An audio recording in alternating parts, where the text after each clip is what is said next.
କେମିତି କଣ ନମ୍ବରଟା ଜଣେ ଦେଲା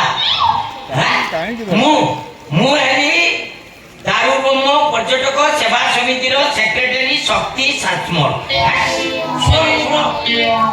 ଆମ ସଂସ୍ଥାର କାମ ହେଲା ବିଦେଶୀ ପର୍ଯ୍ୟଟକ ମାନଙ୍କୁ ସେବା ଯୋଗାଇ ଦେବା। କଣ 2 ଜଣ ପର୍ଯ୍ୟଟକ ଅସୁବିଧାରେ ପଡିଛନ୍ତି। କୋଉ ଦେଶର ଲୋକ ସିଏ? ତୁର୍କୀ। ସେ ବେଇକକୁ ପାକିସ୍ତାନ ପଠେଇ ଦିଅ, ନହେଲେ ସମୁଦ୍ର ପାଣିରେ ବୁଡେଇକି ମାରିବ।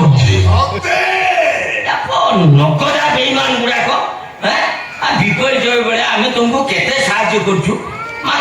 ତମ 14 ପୁରୁଷରେ ବି ଆମ ଋଣ ସୁଝି ପାରିବନି। ଯୁଦ୍ଧ ବେଳେ ପାକିସ୍ତାନକୁ ଯୁଦ୍ଧାସ୍ତ୍ର ପଠେଇଦେଲ। ତମ ଶୁଣ, ଚୀନ, ପାକିସ୍ତାନ, ତୁର୍କୀ ଆଉ ବାଂଲାଦେଶ, ଏଇ 4ଟା ଦେଶରୁ ଯଦି କେହି ପର୍ଯ୍ୟଟକ ଆସନ୍ତି ତାଙ୍କ ପଛପଟେ ଏମିତି ଗୋଟେ ଚେକ ଦେଇକି ଛାଡ଼ିବୁ ଯେ ମଲା ଯାଏ ଚିହ୍ନ ରହିଥିବ। ତେବେ ଜାଣିବେ ଇଣ୍ଡିଆ ବାଲାଙ୍କ ଯନ୍ତ୍ରର ଧାର କେତେ। আরে পর্যটক হলে আমার অতিথি, আমার সংস্কৃতি কয়ে অতিথি দেব হব। সেবা সমিতি ও সখাঙ্কর বলি এ রাজ্য সারা লোক জানিଛନ୍ତି। সেଠି ଯଦି ଲୋକମାନଙ୍କର କିଛି ଅସୁବିଧା ହୁଏ ତାହେଲେ ସଖାଙ୍କ ମାନ ସମ୍ମାନରେ ଦାଗ ଲାଗିଯିବନି। ଚନ୍ଦ୍ରମାରେ କଳଙ୍କ ଲାଗିଲା ଭଳି କଥାଟା ହବ।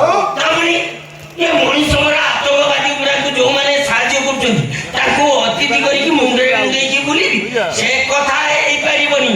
ବରଂ ସେ ବିଶ୍ୱାସଘାତକଙ୍କ ଭିତରୁ କେହି ଯଦି ମୋ ହାବୁଡରେ ପଡିଲା, ମୁଁ ଆମ ପୁରୀ ସାରା କୁକୁରଙ୍କୁ ଡାକିକି କହିବି ସମସ୍ତେ ମିଶିକି ୟା ମୁହଁରେ ପରିସ୍ରା।